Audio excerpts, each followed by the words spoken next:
Bismillahirrahmanirrahim. Assalamualaikum warahmatullahi wabarakatuh. Anak-anakku sekalian, alhamdulillah wa syukurillah pada kesempatan kali ini kita bisa ketemu kembali seperti biasa dalam pembelajaran PPKN kelas 10 semester 2 kurikulum sekolah penggerak.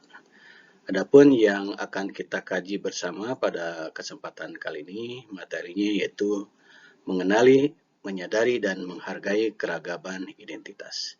Silakan kalian simak sampai dengan selesai. Bagaimana sih sebenarnya mengenali dan menyadari keragaman identitas itu sendiri? Kita sebagai makhluk sosial, ciri yang melekat pada manusia adalah keinginan untuk melakukan interaksi satu dengan lainnya.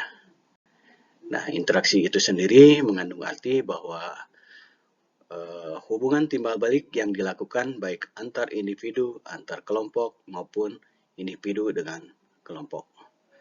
Dalam interaksi ada proses mempengaruhi tindakan kelompok atau individu, yaitu melalui pertama sikap, kemudian aktivitas atau simbol tertentu.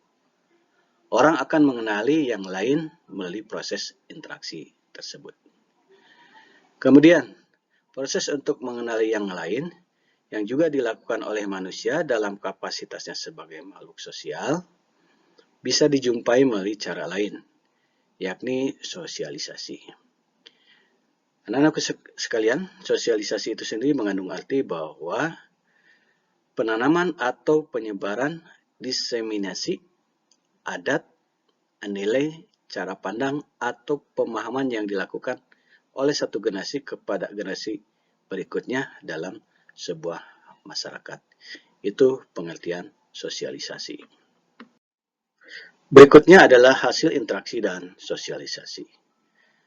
Dalam sebuah kelompok yang terdiri dari banyak individu atau kumpulan individu, potensi munculnya perbedaan persepsi sangatlah besar. Masing-masing orang memiliki nilai serta pandangan yang menjadi identitasnya. Terhadap pandangan yang tidak sama itu, kemampuan untuk bernegosiasi sangatlah penting. Satu anggota kelompok dengan anggota lainnya mencari titik temu agar ada satu identitas yang disepakati sebagai jati diri kelompok. Kemudian identitas sebuah grup merupakan hasil dari rumusan dan kesepakatan yang diharapkan bisa menjadi media bagi kelompok lain ketika hendak mengenalinya. Di sini kita bisa menarik dua hal penting, yakni jati diri dan keragaman atau kebinekaan. Mengapa keragaman atau kebinekaan menjadi tema penting dalam kaitannya dengan masalah identitas atau jati diri? Ada sebuah ilustrasi. Kita perhatikan bagaimana sebuah kelompok terbangun. Jika ada 10 individu dalam satu kelompok, itu berarti ada 10 cara pandang atau pendapat tentang apa dan bagaimana menciptakan jati diri kelompok tersebut.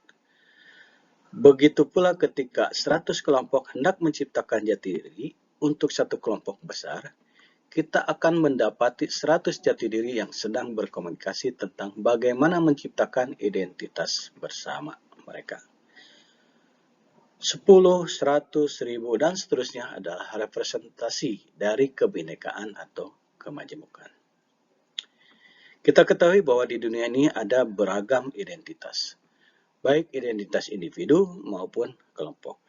Identitas yang tercipta secara alamiah atau dibentuk secara sosial. Keragaman merupakan hukum alam yang harus disadari dan diterima oleh siapapun. Bangsa Indonesia sendiri, bangsa Indonesia sedari awal telah menyadari akan hal ini. Kita hidup dalam keragaman, tetapi ingin tetap berada dalam payung yang bisa mengayomi kebinekaan. Inilah hakikat dari semboyan Bhinneka Tunggal Ika. Penjelasan berikutnya, menghargai keragaman adalah salah satu bentuk, menghargai keragaman adalah salah satu bentuk ketaatan kita pada hukum alam. Tuhan telah menciptakan manusia dengan segala keragaman identitas yang melekat padanya. Menyadari dan menghormati keragaman tak hanya sebagai cara mengenali sesama, tetapi juga memuliakan ciptaannya. Berapa jumlah suku bangsa? Kalau menjadi pertanyaan, berapakah jumlah suku bangsa, bahasa, dan suku di Indonesia? Berdasarkan catatan Badan Pusat Statistik atau BPS Indonesia, hingga tahun 2010 ada sekitar 1.300-an lebih suku bangsa di Indonesia. Sementara Badan Pengembangan dan Pembinaan Bahasa Kementerian Pendidikan dan Kebudayaan atau Badan Bahasa Kemendikbud telah memetakan dan memverifikasi kurang lebih 718 bahasa daerah di Indonesia. Agama-agama yang dianut oleh penduduk Indonesia jumlahnya juga banyak. Selain Islam, Kristen, Katolik, Hindu, Buddha, dan Konghucu, kita juga mengenal agama-agama lokal atau sering disebut dengan kepercayaan seperti Parmalin, Sunda Wiwitan, Kaharingan, Marapu, dan lain sebagainya. Itulah contoh dari kebinekaan atau kemajmukan yang terdapat di negara kita, Republik Indonesia. Kalau kita kaji lebih dalam lagi, bahwa bangsa Indonesia ini adalah negara yang memiliki dua identitas sekaligus. Identitas pertama bersifat primordial atau jati diri yang berkaitan dengan etnis, suku, agama, dan bahasa. Identitas kedua bersifat nasional. Jika dalam identitas primordial kita melihat banyak sekali jati diri, tidak demikian halnya dengan identitas nasional. Dalam jati diri kita yang bersifat nasional itu, kita bersama-sama memiliki satu warna, yaitu satu identitas. Dengan begitu, keunikan Indonesia terletak pada keragaman sekaligus kesatuannya. Keragaman pada identitas kita yang bersifat primordial, sementara kesatuan dan persatuan terletak pada jati diri kita yang bersifat nasional. Selanjutnya, tugas besar yang membentang di hadapan kita sebagai sebuah bangsa yang besar adalah: 1. Mengelola keragaman sebagai sebuah kekuatan yang saling mendukung satu dengan lainnya. 2. Mengingat dan menyadari eksistensi kita sebagai bangsa yang dicirikan oleh kebinekaan pada identitas kita yang bersifat primordial. 3. Mengenali keragaman. Dan yang keempat, menghadapi setiap budaya, religi, suku, serta bahasa sebagai identitas khas dan unik yang melekat pada diri manusia bangsa Indonesia itu sendiri. Demikian tadi yang bisa Bapak sampaikan tentang materi mengenali, menyadari, dan memahami keragaman identitas. Berikut ini untuk mengevaluasi sejauh mana pemahaman kalian terhadap materi tadi, maka ada latihan dan tugas, di mana pertanyaannya ada 7 poin. Seperti biasa, nanti kerjakan di buku tugas dan kirim hasilnya dalam bentuk foto ke grup tugas. Yang pertama adalah pertanyaannya: manusia sebagai makhluk sosial memiliki keinginan untuk melakukan interaksi dan sosialisasi. Silakan kalian jelaskan apa yang dimaksud dengan interaksi dan sosialisasi.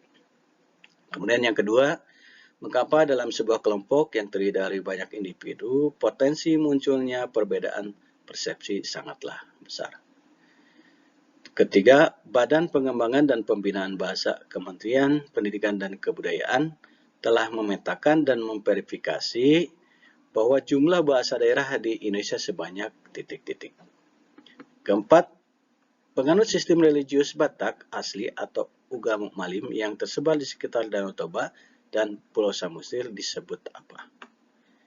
Kelima, Kaharingan adalah kepercayaan atau agama asli yang dianut oleh suku apa? Selanjutnya, Marapu adalah sistem keyakinan yang dianut oleh sebagian besar masyarakat Pulau Sumba, Nusa Tenggara Timur, yakni suatu ajaran tentang apa? Kepercayaan terhadap kekuatan alam dan arwah leluhur dan bersatu dengan alam yang dianut oleh masyarakat tradisional Sunda disebut apa? Itu pertanyaannya. Silakan kalian kerjakan. Sekian dan terima kasih, semoga bermanfaat bagi kita semua. Akhir kata dari Bapak, wabillahi taufiq wal hidayah. Wassalamualaikum warahmatullahi wabarakatuh.